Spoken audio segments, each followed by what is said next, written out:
katika maisha ya kila mmoja wetu, ndipo ukaona ni vema tuweze kupata nafasi ya kujifunza jioni hii kutoka kwenye neno lako takatifu. Tunaomba ya kwamba utuongoze, tuelimishe tena, na katika kujifunza tunaomba ya kwamba tuweze kusikia sauti yako unapotuelekeza katika mada hii kuu na muhimu katika wokovu wetu. Tunaomba haya kwa Kristo aliye Bwana mwombezi wetu. Amen. Amen.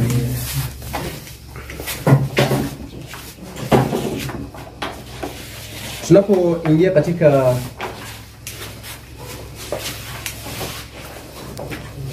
mambo ya watakatifu au hema takatifu, ningelipenda tuweze kujifunza baadhi ya vitu ambavyo vinaweza kuwa vya maana katika kujifunza, lakini pia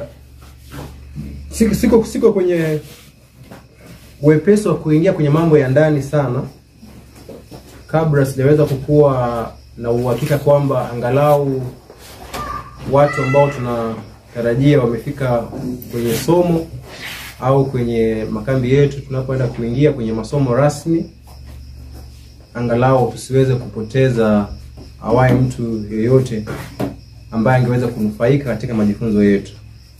Kwa hiyo ninayoyafanya ni kana kwamba ni utangulizi, lakini utangulizi tu wa mbali, nikingojea labda kuanzia kesho rasmi tuweze kuingia katika mambo muhimu na ya msingi katika somo la patakatifu katika mtazamo wa tabia ya Mungu. Kuna mambo ambayo tunafaa tuyachunguze, lakini tunahitaji tuwe sote darasani tunapoanza, ndiposa kanuni za kwanza na msingi unapowekwa mtu yupo darasani. So ukiwa darasani na maanisha ya kwamba inakuwa ni rahisi tunaposonga mbele, tunajua tulipotoka, kuliko tufike pahali ambapo tuko kwenye mambo mazito, mambo ya ndani, lakini kwenye msingi bado hatujaweza kujua tunatoka sehemu gani.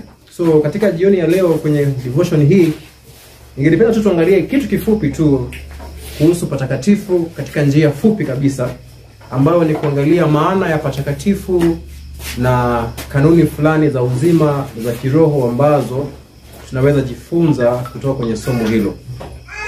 So patakatifu katika maandiko imetumika namna gani? Yes.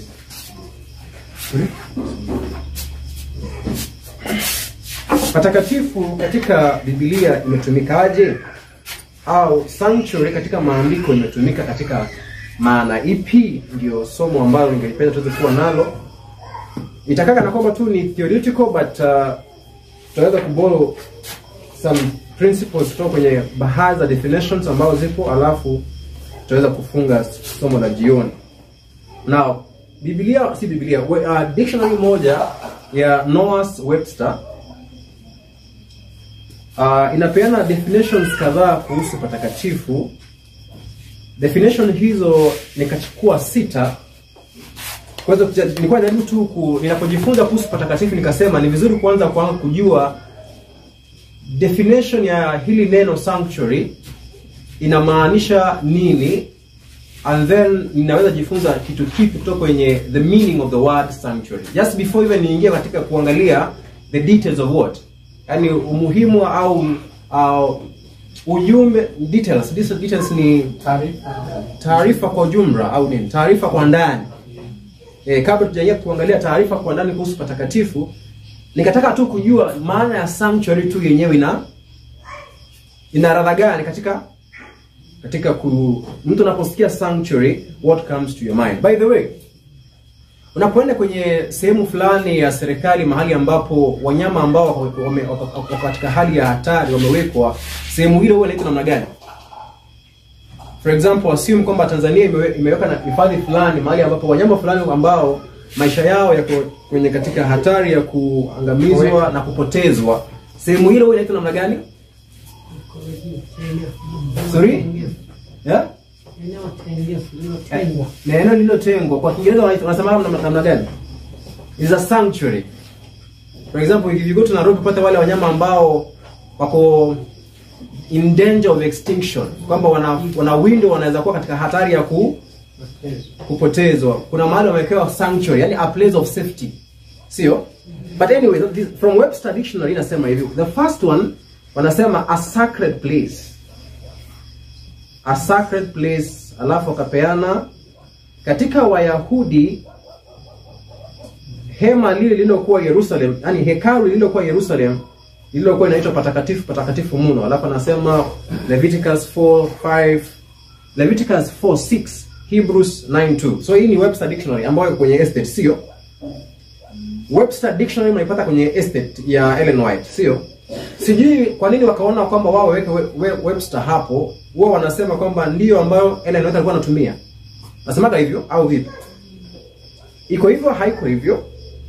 Ndio wanavyosema. Ndivyo wanavyosema. So sija chunguza ni kweli au si kweli, lakini imewekwa hapo. So nikaanzia hapo. Sasa hiyo simaanishi kwamba position yangu itakuwa imejengwa kwenye Webster Dictionary. Yaani nilikutaka kujua wao wanasemaje kuhusu sanctuary. Number 2 wakasema the temple at Jerusalem. 2 Chronicles 20:8. Kwa hivyo hekalu kule Jerusalem wanasema ilikuwa inaitwa sanctuary. Number 3 wanasema a house consecrated to worship of God. Wakapenda kitabu cha Zaburi 73 mstari wa 17. Sehemu iliyokuwa imewekwa wakfu au nyumba iliyokuwa imewekwa wakfu kwa ajili ya ibada ya Mungu. Now, number 4 inasema a Catholic, in Catholic churches, katika kanisa la Katoliki ni sehemu ya kanisa mahali ambapo madhabahu yanawekwa, ambapo imezungukwa na kitu fulani wanachoita balustrade. Hiyo ni kitu gani? I think sehemu ile ambao wa Katoliki wanaita takatifu mno pale mbele. 5 anasema ni sehemu iliyokuwa imelindwa, a place of protection. Yaani sehemu yenye ulinzi, si iliyolindwa. Sehemu ambayo iko na ulinzi, a place of protection. For example, kuna sijui kama kuna hao walio hapa wanaokuja kutuchunguza, but kuna mambo yanayoendelea Tanzania, mambo mengi hapa, sio? Kisiasa.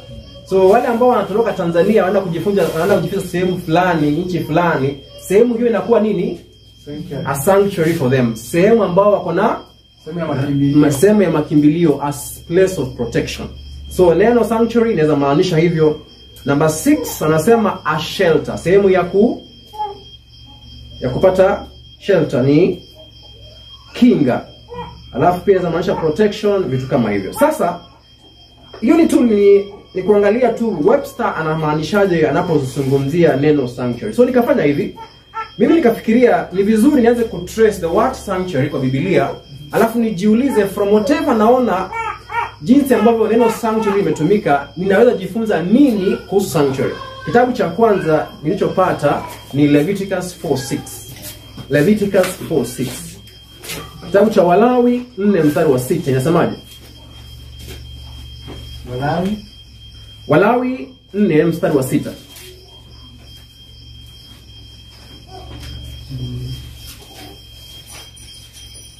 Nasemaje?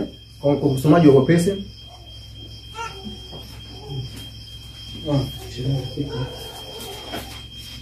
Walawi 4:6 imeandikwa kisha kuhani atatia kidole chake katika hiyo damu na kuinyunyiza damu mbele ya Bwana mara 7, na kunyunyiza damu mbele ya Bwana mara 7 mbele ya pazia la mahali patakatifu, mbele ya pazia mahali patakatifu. Asante. Ndio, komea pale kidogo. Now of course tunajua damu inapatikana kwanza, damu kabisa kuhani anaipata wapi? Ndio apate damu lazima kwanza kabisa aanzie wapi? Kwa kafara, sio kwenye kafara huko nje, sio? Akiwa na ile damu kwenye bakuli, alafu anaingia ndani. Nao kuna sentence hapo inayosema ya kwamba naye kuhani atatia damu kwenye vidole vyake na kuitia mara 7 mbele za Bwana. Sasa mbele za Bwana hapa nazungumzia sehemu ipi unapoangalia chati hiyo? Mbele za Bwana ni wapi? Just by the way, asubuhi tulipoanza nili notice darasa letu liko very cold. Hata jinsi ambayo tunayoimba ni kama sijaelewa kama roho hajakuja bado au kuna shida au tuko tu baridi, sijui. Notice tangu asubuhi hata jinsi tunavyoimba na isikana kwamba kuna kabaridi fulani. Kuna uoga wowote? Hapana. Unaogopa kitu?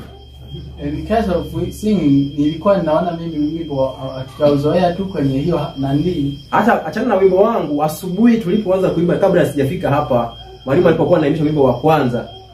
Nyinyi hamkusikia baridi? Hamkuhisi baridi? Tuko sawa? Naomba confirm, are we okay? Tuko sawa?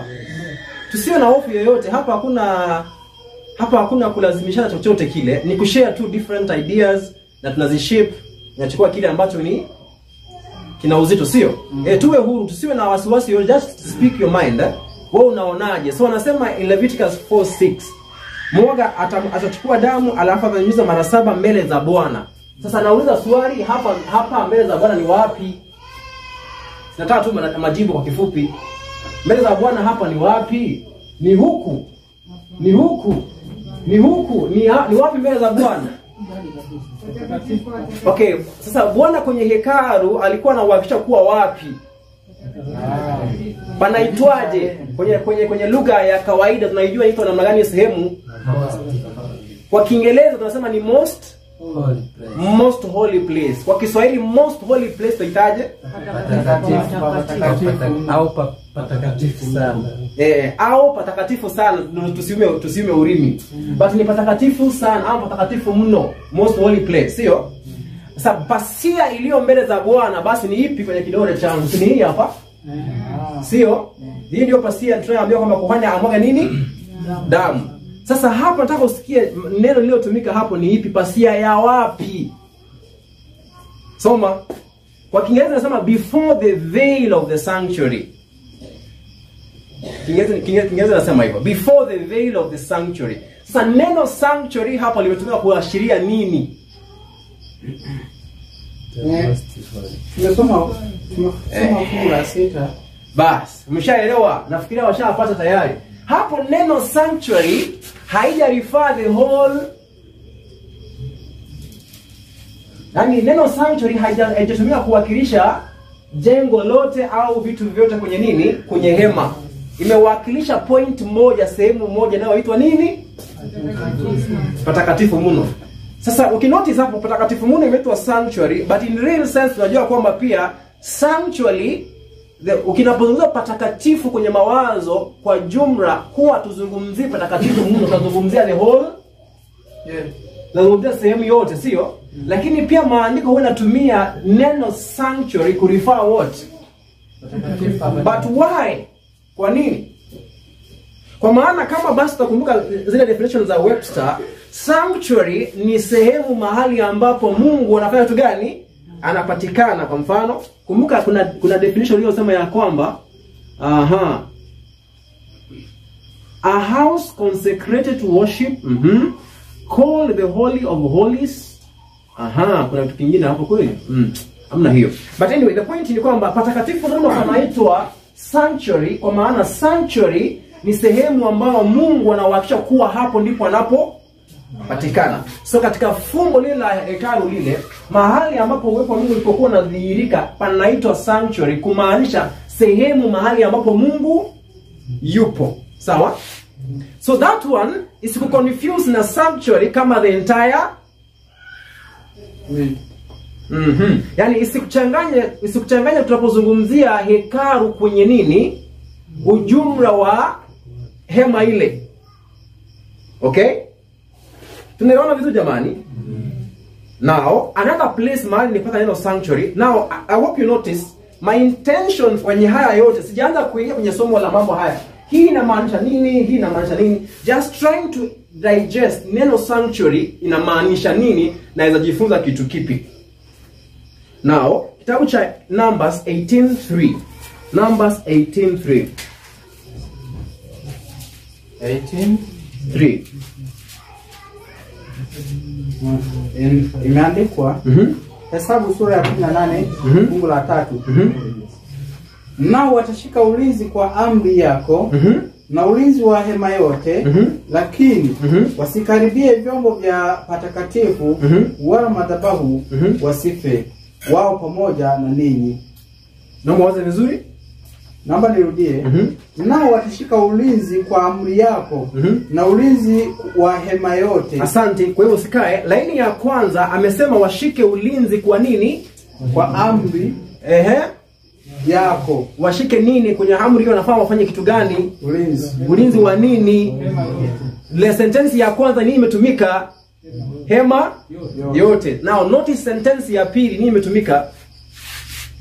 Endelea. Lakini wasikaribie vyombo vya patakatifu. Asante. Sehemu ya pili imetumika nini?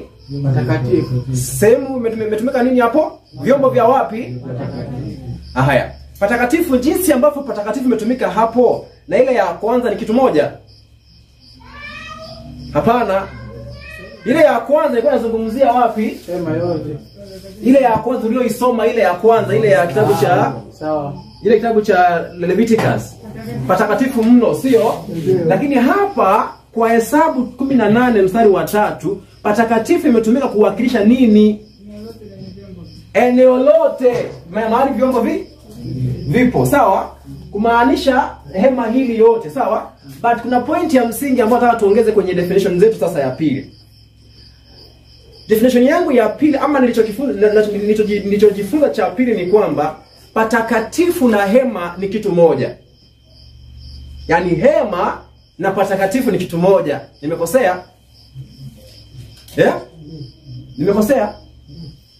Ndio. Kwa nini nimekosea? Hema ni yote. Patakatifu ni pale ambapo kiti cha rehema kinakuwa.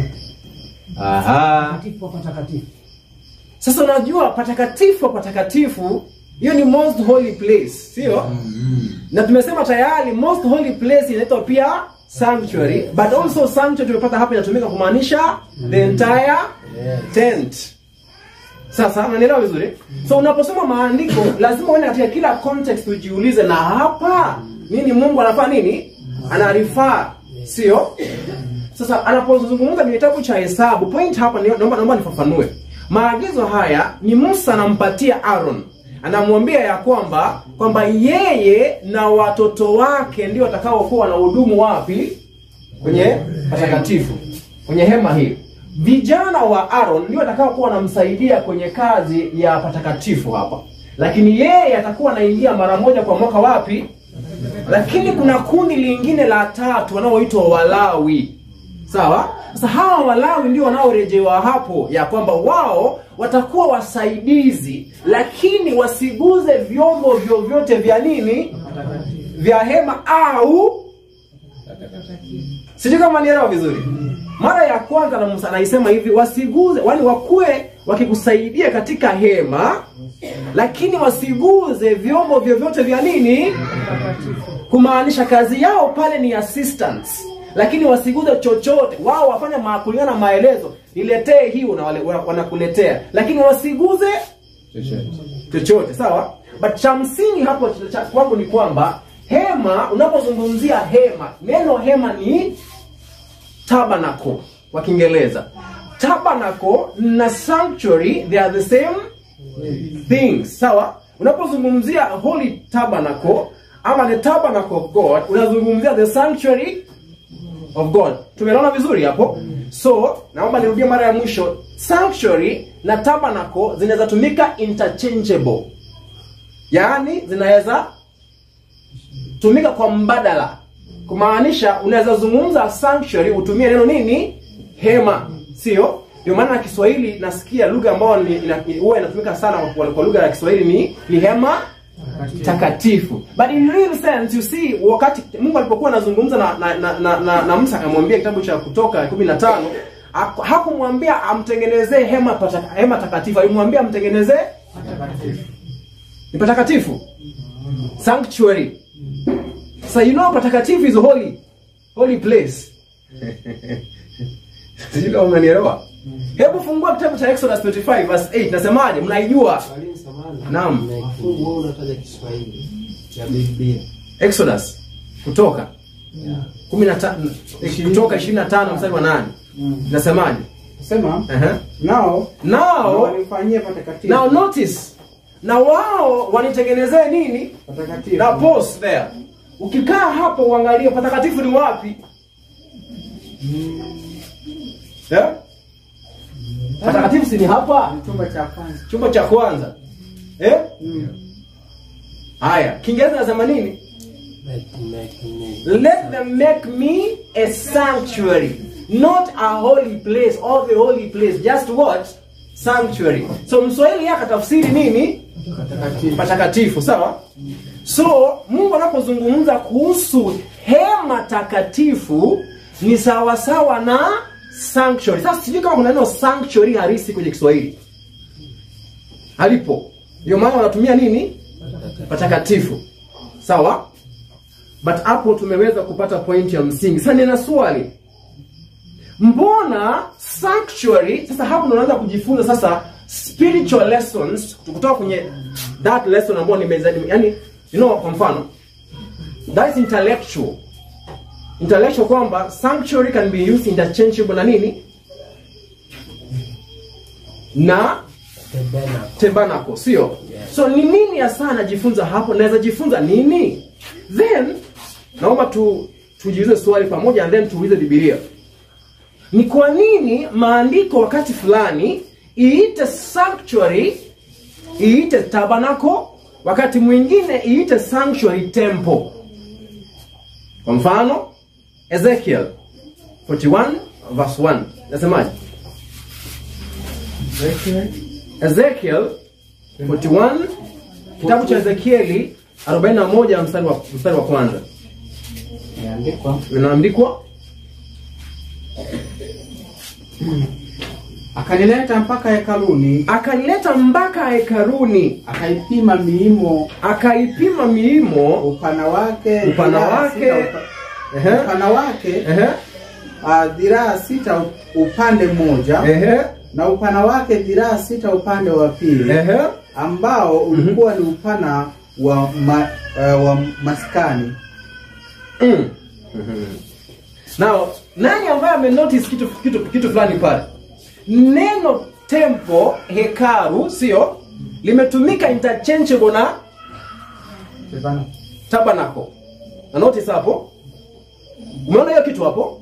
Mahali tulipotoka sanctuary imetumika ikibadilishwa na tulipotoka, sio tabernacle, sio? Sasa hapa tabernacle imetumika ikibadilishwa na temple, sio? So najiuliza swali, kwa nini mara moja sanctuary wakati fulani inawakilishwa as a tabernacle and then wakati mwingine as what? A temple. Sawa? Ndio swali ambalo nataka tujiulize. Now, tunapoenda pale niweze kukumbusha kitu fulani. Wakati ambapo Israeli walipokuwa wanamtengenezea Mungu patakatifu mno ama hema lile takatifu, by the way, naomba mtu afungue kitabu kinachoitwa Kutoka 18 mstari wa 7. Tusichoke kufuata nukuu hizi kwa maana kuna kitu ambacho nitatafuta mwishoni tuweze kuona lesson ni ipi ambayo tunajifunza katika mambo haya. Nasema Kutoka 18 fungu la 18 mstari wa 7. Imeandikwa, basi Musa akatoka nje ili amlaki mkwewe, akasujudia na kumbusu, nao wakaulizana habari. Kisha akaingia hemani. Kisha akaingia wapi? Hemani. Nao unaposikia lugha akaingia hemani, ni structure gani ya boma unayoiona kwenye mawazo? Kwa hivyo Jethro na Musa waliingia mtakatifu? Paturubai. Sio? Hiyo ndio kwenye mawazo mbio, sio? Can I ask you a question? Ukisikia kwamba wakaingia kwenye hema, unaweza kuwa na nyumba ya mzengoi kwa mawazo? Haiwezekani. Kwa nini? Sio hema hiyo, sio? So unaposikia hema, nini unaweza katika mawazo kuhusu jengo le ama kuhusu sehemu hiyo? Ni tent au nyumba iliyo nini? Ya muda. Temporary, sio? Ya kitambara. Lakini sio nyumba iliyo ya nini? Ya kudumu, sio? Kaka, karibu. Shafika hapa. Now, so tusahau nachokifuata hapa, tusahau yote nao yajua kuhusu hema pale, sawa? Hao yasahau kwanza, usikusumbue. Sasa shangaa, kwani nilikuwa nafikiria jifunza mambo ya hema hapa, nilikuwa nafaa tuingie kule nje, kule tuingie patakatifu, tutaingia hapa. Lakini sasa tuanze chekechea, sawa? Si ni vizuri hapo ama nimewadunisha? Hapana. Iko sawa? Tuanze taratibu hapo, sio? Sasa mbona hema iitwe mbona sanctuary wakati mmoja inaitwa hema, wakati mwingine inaitwa nini? Temple. Now let me ask you a question. Unaposikia temple, what comes to your mind? Mahali ambapo Mungu yuko ndani yake. Lakini sasa kwenye hiyo jengo unapoliangalia hema hiyo temple, what comes to your mind? Ni jengo la aina ipi? Kubwa and then la kudumu. Now notice my point of emphasis. So unapozungumzia temple na tabernacle unazungumzia kwenye picha kitu kimoja, lakini katika quality mbili tofauti. Sawa? Sasa Musa alipokuwa anatengeneza sanctuary patakatifu, ilikuwa ni tabernacle, ni tent. Sawa? Kwa maana yake si walikuwa wanasonga. Sio? Walikuwa wanatembea huku na huku, wanahama. Kwa hivyo walihitaji kitu ambacho kinafanya kitu gani? Kinabebeka. Si ndio maana yake? Wanaenda mahali fulani wanaiweka, wakitaka kuondoka wanafanya nini? Wanabeba. Wewe utaweka tempo uibebe? Haiwezekani. Sawa? Si ndio maana yake hiyo? Sasa swali, haya yote ni kwenye accident. Mungu angehitaji nijifunze kitu pale. Naam. Pia naona kama kuna mahali tunaanza kuachana kidogo. Hebu tuziweke kwenye tafsiri zetu za kawaida za Kiswahili zote tatu. Hiyo temple na tabernacle na sanctuary yenyewe. Kwa sababu ninapoonea umuhimu sana hapa kwenye msingi kuliko mahali kwingine. Ndio hapa tuko kwenye level zote. Kwa hiyo tukisema hivi temple, kwenye akili yangu ninaweza mimi hata kulipatia, ninaona jengo la maana ambalo liko imara la kudumu. Tukisema tabernacle ni kambi kama mahema ya makambi wale wanaoweka wa Adventista wa Sabato kwa ajili ya muda, baadaye wanabeba wanarudi nayo nyumbani. Sasa tofauti hizo na tafsiri zake nzuri kwa Kiswahili zingeweza kutusaidia wote ili tuhame hapo tukiwa mmoja, kwa sababu sanctuary tumeanza tukiwa tunaita hivyo. Kwa hiyo inawezekana mpaka sasa hivi hatuna Kiswahili chake sawa ukitofautisha na zile zingine. Ningependa tusicomplicate. Now to take the principle, to see complicate sana, because our interest is complicate. I always get principles. Now, tusidwell kutafuta neno la Kiswahili la sanctuary. Ninapozungumza sanctuary, you know what I'm speaking about, sio? Ninapozungumza sanctuary, unajua nazungumzia kitu kipi, sio? Sasa nataka tufanye hivi. Tunapozungumzia sanctuary, whether iko kwenye hema au kwenye temple, ni bado ni nini? Ni sanctuary. So haijalishi kwenye. Kwa hivyo unaweza ita tent sanctuary na temple sanctuary. Sawa? So tukisha move from sanctuary, sasa mimi atafuta mbona wakati mmoja ni temple, wakati mwingine ni not sanctuary, ni tabernacle. Sasa hapo ndo nipo. Unaelewa unachotafuta? Sijui kama nimekujibu point yako. Tuko pamoja. Oh yes. Nilikuwa nasema lakini kwa hiyo majina situnayo kama sanctuary patakatifu, tabernacle ni hema, temple ni hekalu. Haya sawa. Wakati unaongea ndio uongee Kiswahili, maana Kiingereza kilikuwa kingi kweli, si merudi nyumbani. Naweza kuendelea mbele hapo tumeelewana. Hapo tumeelewana. Haya, sawa. Now tusonge mbele sasa. Now point yangu ya msingi sasa ni hapa. Point yangu ya msingi sasa, haya ni mambo yanakaa kama kichekechea. Sasa mimi hao niko hapo, yani nifurahisha kwa nini? Kwa sababu ya point moja. Sasa nikajiuliza, sasa Mungu wewe kwenye maandiko unapotumia hema, hapo huwa unakusudia nini? Sio?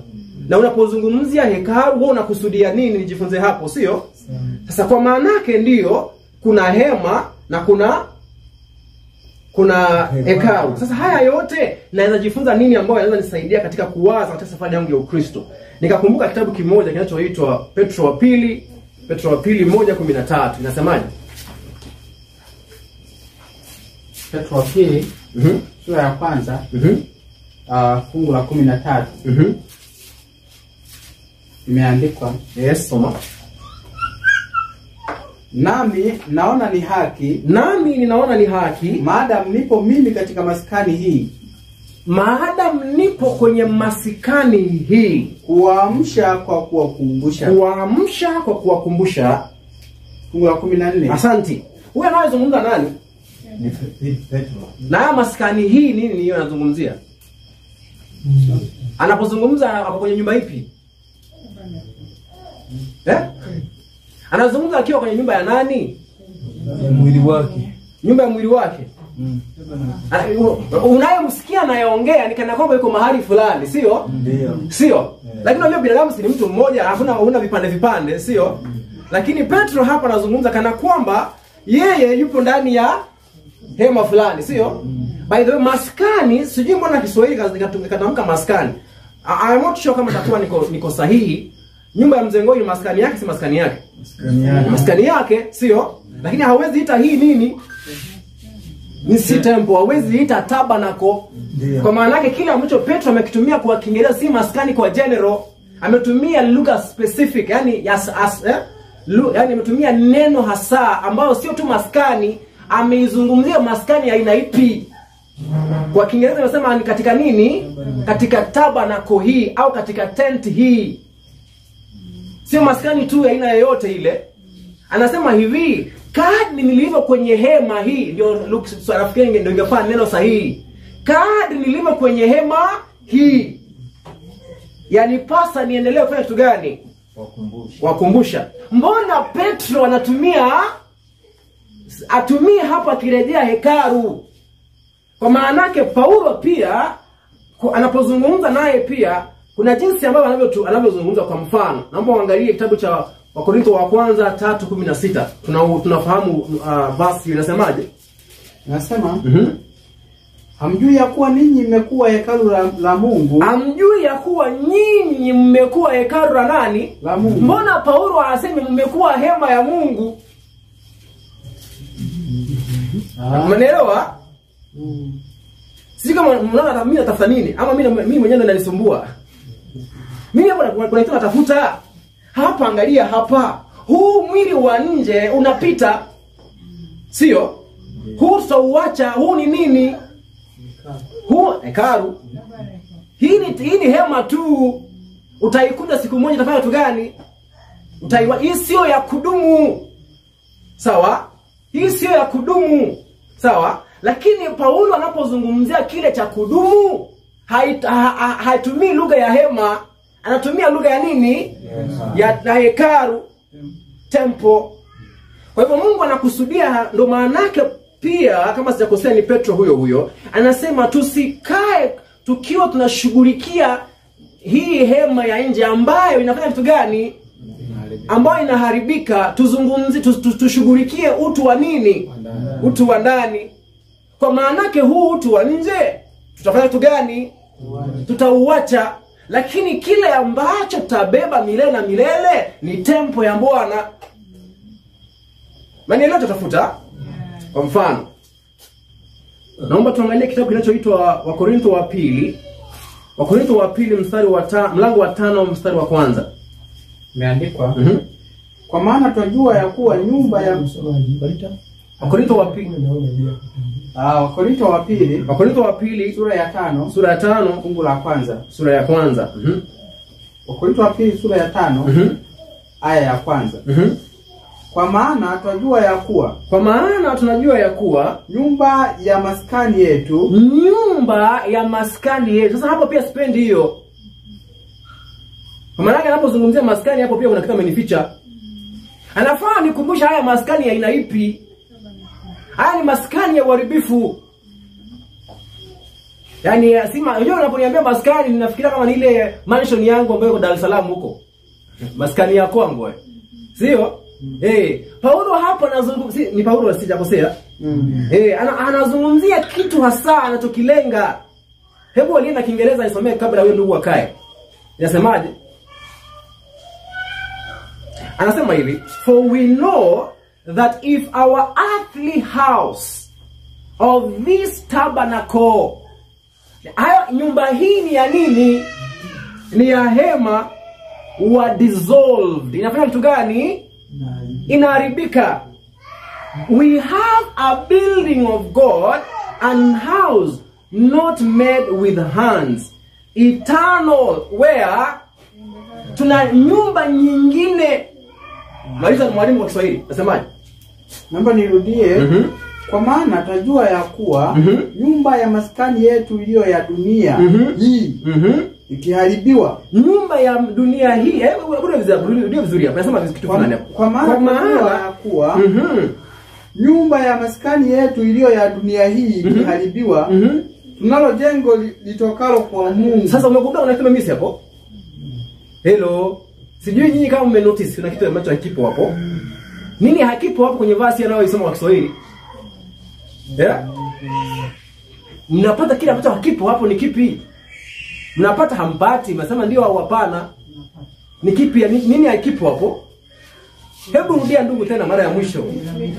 Nasema kwa maana twajua ya kwamba kwa maana twajua ya kuwa nyumba ya maskani yetu iliyo ya dunia hii ikiharibiwa. Hiyo maskani iliyo ya dunia hii ikiharibiwa, ameitamka ni kitu gani? Amesema tu ni maskani, sio? Lakini Kiingereza nasemaje? Ina specify, sio? Wacha niseme hivi. Naomba niwaambie hivi. Sijui kama nitakuwa ninakosea kwa kusisitiza maneno. Unajua, inaweza kuwa labda mimi tu niwe nayo bother. But mimi nafikiria Mungu anapotumia neno ina maana yake. Siko na kwamba alikuwa anataka, unajua kwa mfano tunapoandika kitabu, unapiga hesabu na nataka niandike kitabu chenye ukurasa wa 400. So unatafuta maneno ya kujaza. Sijui unanielewa? Wale ambao mna uzoefu wa kuandika, mnanielewa? Cyprian, unalenga mimi nataka tu ikuwe ukurasa 200. So wewe lengo lako ni ijaze maneno ya nini? Ukurasa. Hapana. Mungu anapoandika kila neno na nini? Na maana, sio? So anapozungumzia hapa anazungumzia maskani yenye hema. Kwamba hema hii inafanya kitu gani? Mwalimu anasema sijui kama amefanua hapo. Tunalo jengo litokalo kwa Mungu. Tunalo jengo litokalo kwa Mungu. Nyumba isiyofanywa kwa mikono iliyo ya nyumba isiyofanywa kwa nini? Kwa mikono. Kwa mikono, iliyo ya milele mbinguni. Iliyo ya milele wapi? Mbinguni. Kwa ndio maana maandiko sehemu nyingine basi nikisummarize nasema ya kwamba mwili huu wa kuharibika utavaa kutokuharibika, sio? Kwa Mungu anatamani tudumu katika kurembesha hekalu. Ambao ni nini? Ambao ni utu wetu wa ndani, ambao ni akili zetu, au ni nia. Sijui kama Kiswahili ndio matatizo yalikuwa ya asubuhi. Mind yetu, sijui kama hapo nitakuwa nimekwepa mambo mengi hapo. Ni hivyo. Mungu anatamani tudumu katika kurekebisha hekalu lake ambalo lilikuwa limebomolewa, sio? Tunapoendelea kurekebisha huu mwili wa nje ambao unaendelea kuchakaa, tusijari nao. Haimaanishi tujiachilie, sio pointi yangu, sio? Haimaanishi tujiachilie, hapana, lakini namaanisha hivi, tujue ya kwamba kinachodumu ambacho nitabeba kutoka katika ulimwengu huu sio urembo wangu wa nje, sio? Bali ni urembo wangu wa nini? Wa hekalu la ndani, sio? Lakini sasa sijui kama nitakuwa nimekosea. Kristo naye alipokuwa duniani hapa akasema kitu fulani. Kwenye kitabu cha Yohana 14 mstari wa 1. Akawaambia msifadhaike moyoni mwenu, sio? Kwa nini? Naenda kwa Baba, alafu kisha nitarudi kuandalia. Hebu someni hapo. Mimi sasa sijui kama nitakuwa kuna kitu nataka kusema hapo, lakini ni vizuri kwanza tusome alafu niwaambie kitu fulani. Ni Yohana sura 14 aya ya kwanza. Imeandikwa. Msifadhaike mioyoni mwenu. Msifadhaike mioyoni mwenu. Na muamini Mungu. Muamini Mungu. Niaminini na mimi. Mnamwamini Mungu, niaminini na mimi. Nyumbani mwa Baba yangu. Nyumbani mwa Baba yangu mna makao mengi. Mna makao mengi. Kama sivyo ningaliwaambia. Maana naenda kuandalia mahali. Naenda kuandalia mahali. Sasa sikiza, nina swali. Kuna amesema mara ya kwanza kuna nini? Makao mengi. Alafu naenda kuandalia mahali. Sasa hiyo inamaanishaje? Nani ambaye haoni hapo kuna vitu viwili ambavyo havifanani hapo? Kama hapo kwa nini anaenda kuandaa? Anasema nyumbani mwa Baba yangu kuna nini? Makao mengi, sio? Alafu anasema ninaenda kuandalia mahali. kwani anaenda kuweka blanketi kwa kitanda, aweke dhahabu kwa sakafu, aweke silver pia kwa ukuta. Nyumba hii anaoiandaa, tumeambiwa ni anaenda kuandaa kule. Alafu tumeambiwa hivi, Wakorintho wa pili amesema nyumba ambayo imetengenezwa na isiyo na mikono ya nani? Hiyo ni nyumba gani hiyo? Sasa sikizeni niwaambie, mimi nitawaza. Sijui kama nitakuwa nimekosea. Na tulisema vizuri asubuhi ya kwamba tunamenya kile kitu ambacho ni kizuri, ambacho sio kizuri na kitema. Lakini pia unaweka kabiro, unanyoosha mwenyewe, sio? Mimi naomba kupropose kitu. Nyumbani mwa baba kwa kweli kunao nyumba nyingi. Nyumba yani nyumba ni nini? Ni nyingi, sawa? Lakini anapoenda kutuandalia, Mungu yuko, Kristo alipoenda mbinguni, hayuko katika business ya kuandaa rooms na kuandika labels kwa mlango. Hii ni ya Wycliffe Nyasani, hii ni ya Agathon, hii ni, hayuko katika business hiyo. Yuko katika business ya kuandaa ile nyumba nyingine yaliyoizungumzia kitabu cha Wakorintho. Hebu twende pale Wakorintho wa pili ile 5 mstari wa kwanza, nasemaje? Ilikuwa ni Wakorintho wa pili sura ya 5 fungu la kwanza. Ambayo yenyewe inasema kwa maana twajua ya kuwa nyumba ya maskani yetu iliyo ya dunia hii ikiharibiwa, tunalo jengo litokalo kwa Mungu. Tunalo jengo litokalo kwa nani? Kwa Mungu. Kwa Mungu. Nao point yangu ni hiyo. Tunalo jengo litokalo kwa Mungu. Yaani hapo Paulo anazungumzia mambo mawili. Kwamba hema hii usikae usichoke. Hema hii inayoharibika, hii inayoharibika hii, lakini Mungu anatuandalia isiyoharibika. Kitu gani? Jengo. Tunalo jengo. Si ndio Kristo akasema mwenyewe, ninaenda kwa Baba kuandalia nini? Makao. Yaani mansion zenyewe zipo. Mimi sikatai, najua kila mtu anatamani apate moja. Hiyo ina shida. Mimi sina shida na hiyo. Hiyo hata mimi natamani nipate yangu moja. Hiyo sio shida kabisa. Hiyo iko sawa. Lakini cha msingi nataka tupate hapa. Cha msingi Mungu anataka kwenye mawazo yetu tujue ya kwamba makao yale yanayoenda kutuandalia sio ya muhimu kama makao anayotuandalia ambao ni hekalu hili.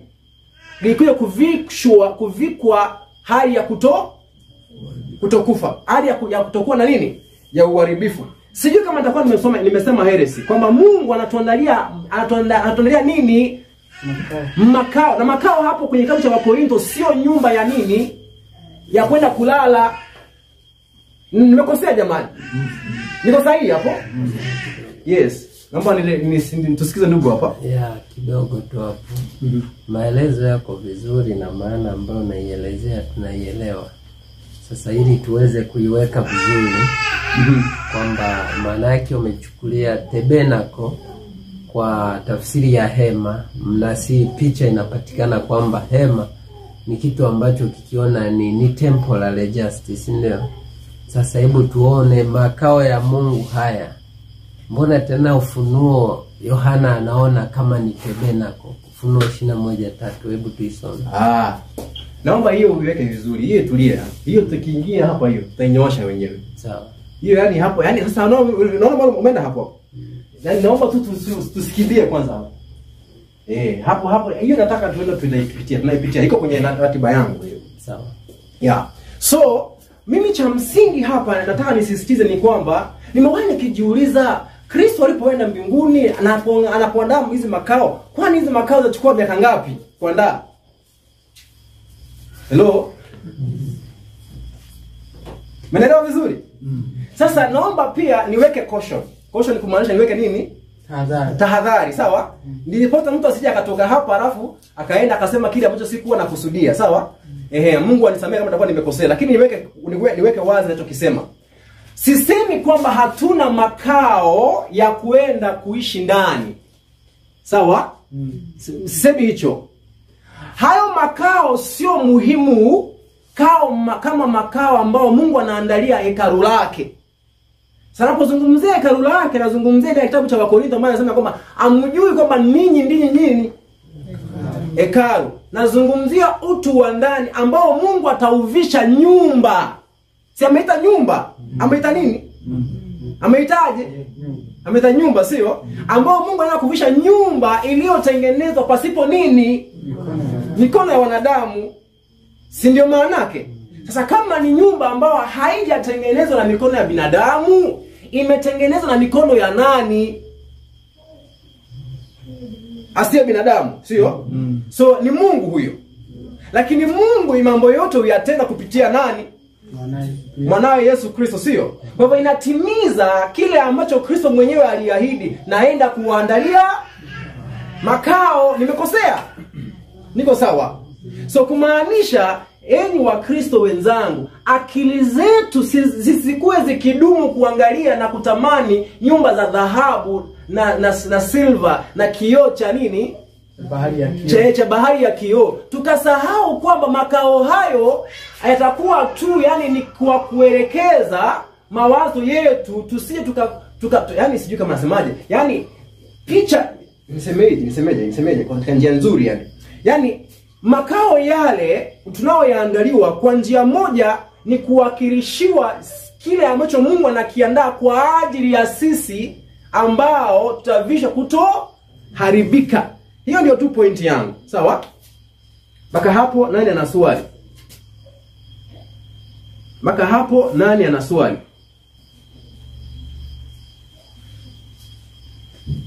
Now, ningelipenda tuende katika pointi nyingine.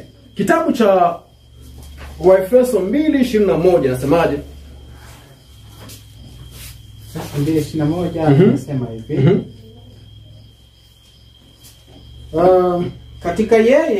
Katika yeye jengo lote linaungamanishwa vema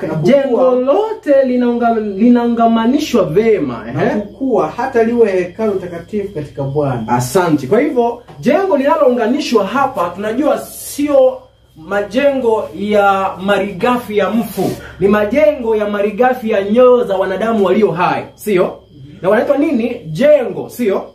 Kwa hiyo kwenye maandiko haijakuwa kitu ambacho ni kitu kigeni kuwakilisha binadamu wanaposafishwa na kuandaliwa, kuwakilisha kama hekalu ambao Mungu analiandaa. Lakini hebu tuangalie kitabu cha Danieli 5:3. Danieli 5:3 nasemaje? Danieli sura ya 5. Danieli 5:3. Ndio, inasema basi wakavileta vile vyombo vya dhahabu vilivyotolewa katika hekalu la Mungu, la nyumba ya Mungu lililokuwa Yerusalemu, na mfalme na wakuu wake na wake zake na masuria wake wakavinywea. Sasa hapo tunapata ile neno hekalu, sawa? Okay. So hekalu tushaelewa maana yake. Kuna neno hapa ambalo ningelipenda tuweze kuangalia kwenye Strong's Concordance inamaanisha kitu gani? H69:24. Now, hebu tufungue kitabu cha Kutoka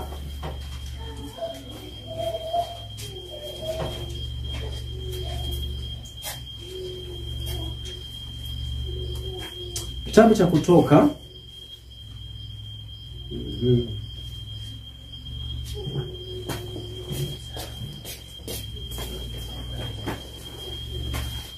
15 mstari wa 13. Kutoka 15:13. Imeandikwa wewe kwa rehema zako umewaongoza watu uliowakomboa.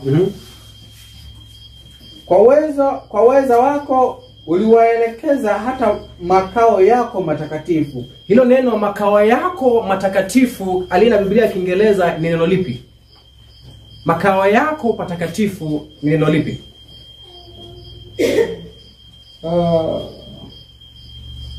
Naomba nisome pia. Nimepata hapa.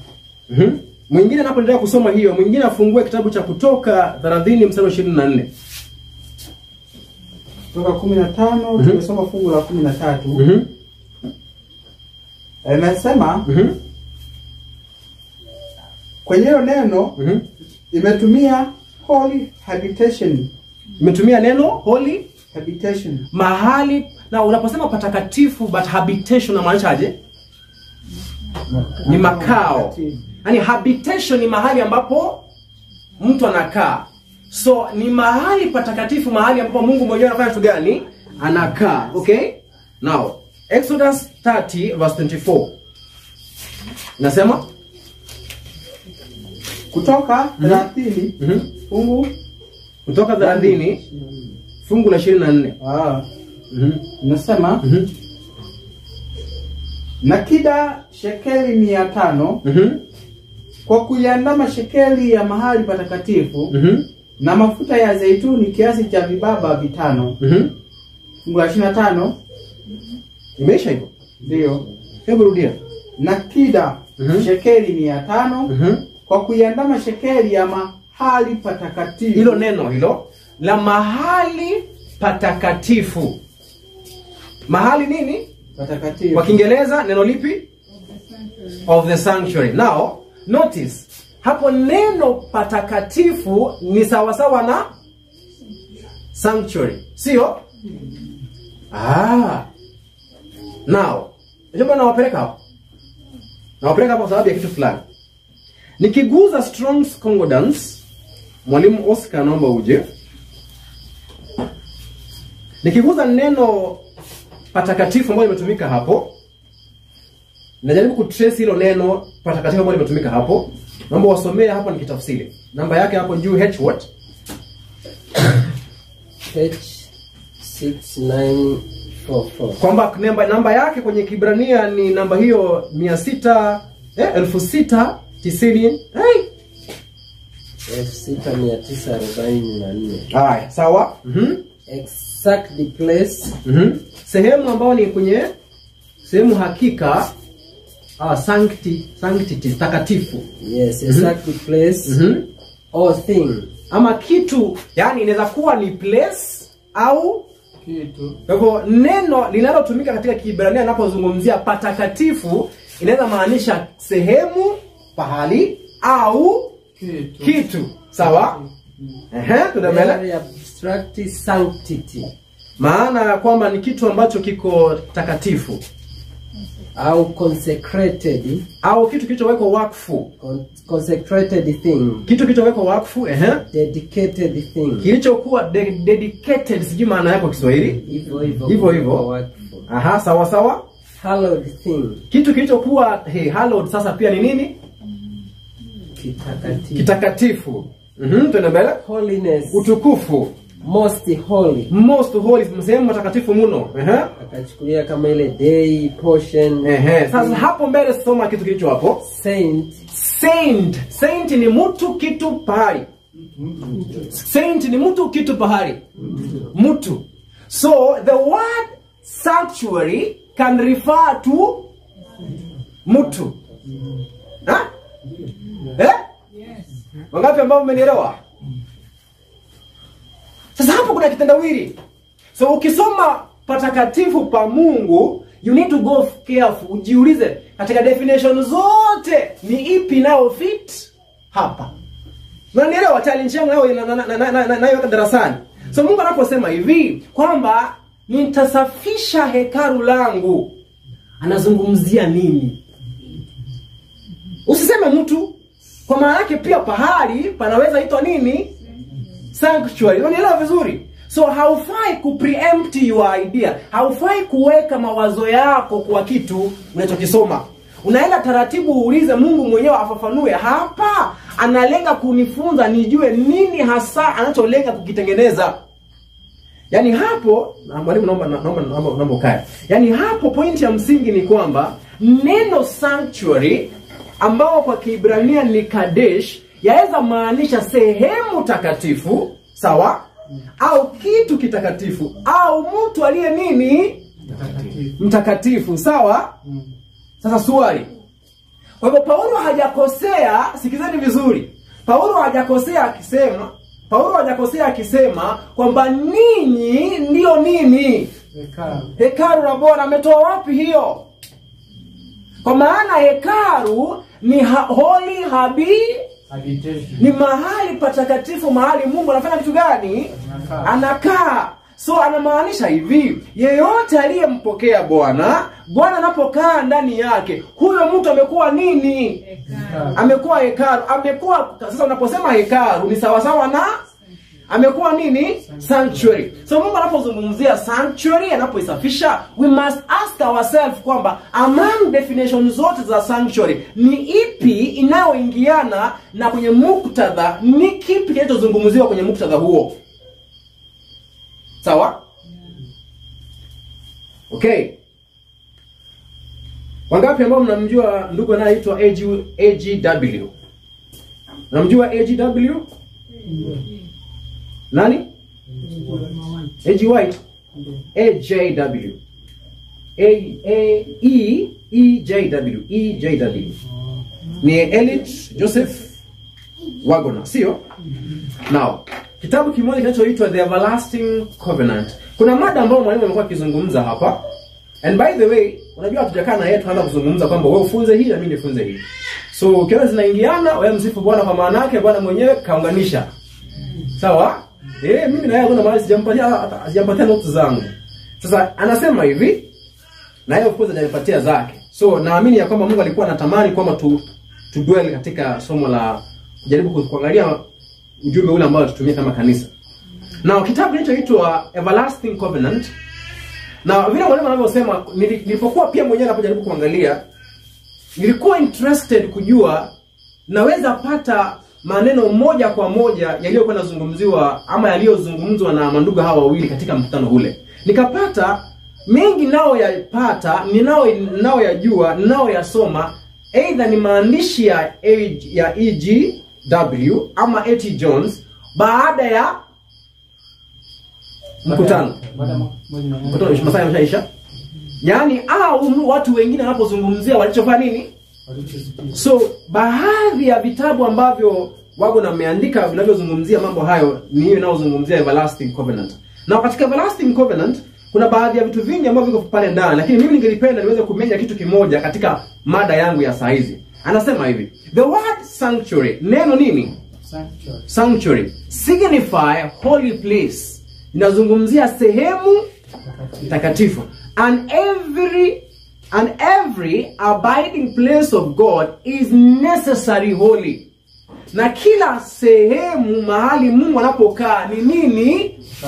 Ni takatifu. Sawa? The sanctuary of God is there for his dwelling place. Kwa hivyo sanctuary ya Mungu ni sehemu anayofanya kitu gani? Anayokaa. Kwa hivyo sanctuary kwa kifupi ni sehemu ambayo Mungu anafanya kitu gani? Anakaa. Sawa? So tunapozungumzia sanctuary kwa hivyo tunazungumzia sehemu ambayo Mungu amebariki uwepo wake ukawa hapo.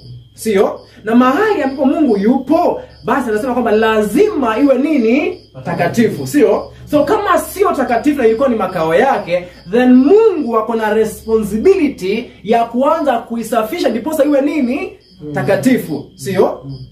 Haya, kama tumeona mpaka hapo, ningelipenda tuweze kuenda tuangalie mara ya mwisho tunaweza angalia kitu kipi. Na katika hayo yote nipeane tena caution ya mwisho kabla mtu aweze kukosa kunielewa. Now, napozungumzia haya yote pia ni vizuri kuemphasize kwamba mahali popote Mungu yupo panaitwa nini? Patakatifu, sawa? So, Mungu akiwa na jengo mbinguni, jengo hilo ni utaita nini? Ni takatifu au utaita sanctuary, sio? Kwa mfano, Psalms 11, kitabu cha Zaburi 11 mstari wa 4. Zaburi 11 mstari wa 4. Zaburi 11 fungu la 4 imeandikwa. Bwana yu katika hekalu lake takatifu. Bwana yu katika hekalu lake takatifu. Bwana ambaye kiti chake kiko mbinguni. Bwana ambaye kiti chake kiko mbinguni. Macho yake yanaangalia. So hapa tunaambiwa kwamba Bwana anakaa katika patakatifu pake mbinguni. So patakatifu hapa wanapozungumziwa ni wanadamu au ni sehemu? Ni sehemu, sio? Iliyo wapi? Mbinguni. So mbona sehemu aliyo Mungu mbinguni inaitwa patakatifu? Ni kwa maana mahali popote Mungu yupo ni nini? Ni patakatifu, sio? Hapo tunaelewana vizuri? Okay. Kama tumeelewana mpaka hapo, Yeremia 17:12. Yeremia 17:12. Yeremia 17:12. kitabu cha Yeremia sura ya 17 aya ya 12. Imeandikwa kiti cha enzi cha utukufu kilichowekwa juu tangu mwanzo ndicho mahali patakatifu petu. Na mbona anasema mahali patakatifu petu? Mbona anatumia lugha hiyo? Because kumbuka neno sanctuary inaweza maanisha a place of what? Refuge, pahali pa kukimbilia, sio? Sehemu ya protection, ulinzi wetu au kimbilio chetu au shelter yetu. So mahali ambapo pameinuliwa, mahali kitu cha enzi kimewekwa, hapo ndipo kuna nini? Patakatifu petu. Kwa maana yake mahali pa kufanya nini? Pa kukimbilia. Na hiyo inamaanisha aje? Inamaanisha hivi kwamba Mungu yuna hekalu wapi? Mbinguni, sawa? Yuna nini? Yuna hekalu wapi?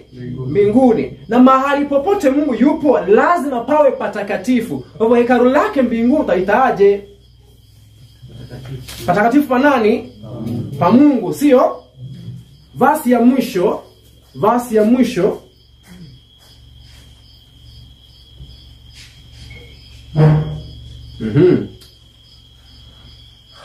sijui kama nitakuwa nimepoteza reference yake,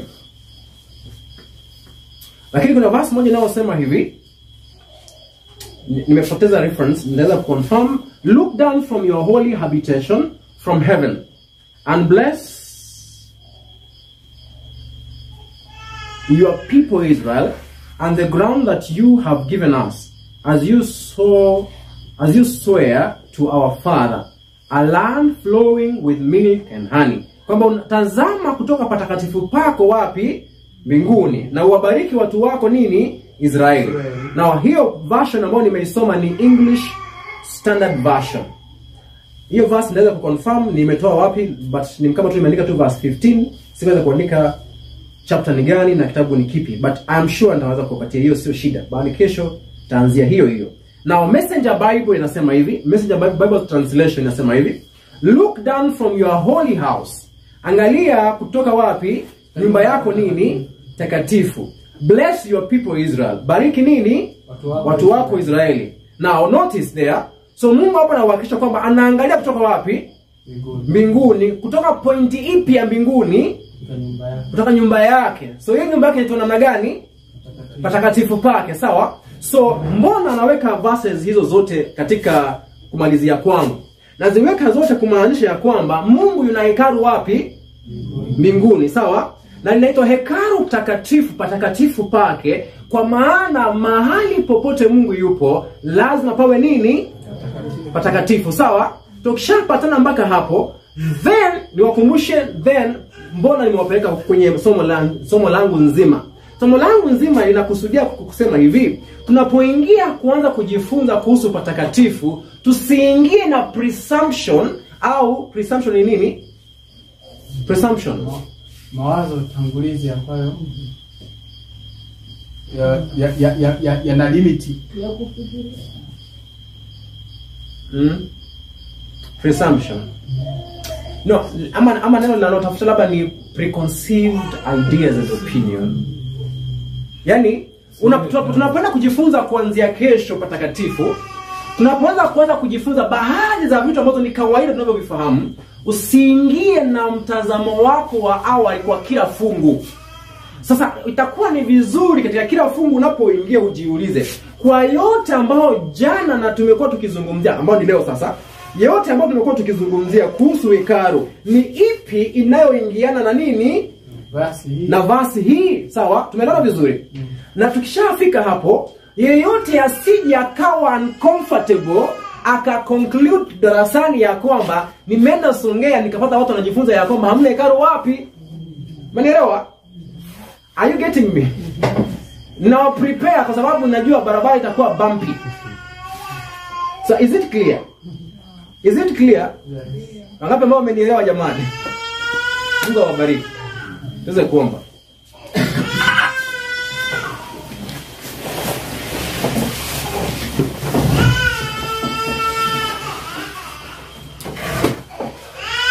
Baba unayetupenda, tunakushukuru kwa maana umekuwa pamoja nasi. Tunakushukuru kwa maana ya kutuongoza siku nzima, kutufunza kupitia ujumbe wako tangu tulipoamka, na ukatuongoza katika vipindi vyote, tukiamini kila mmoja wetu amekuwa akijifunza na kufuatilia sauti yako unapomwelekeza. Tunapoenda kupumzika usiku huu, tuhifadhi na utulinde, na pia uweze kutuamsha kesho asubuhi tukiwa wazima na afya njema, tukiwa tayari kuendelea na kujifunza. Tunaomba kwa Kristo aliye Bwana mwombezi wetu. Amen.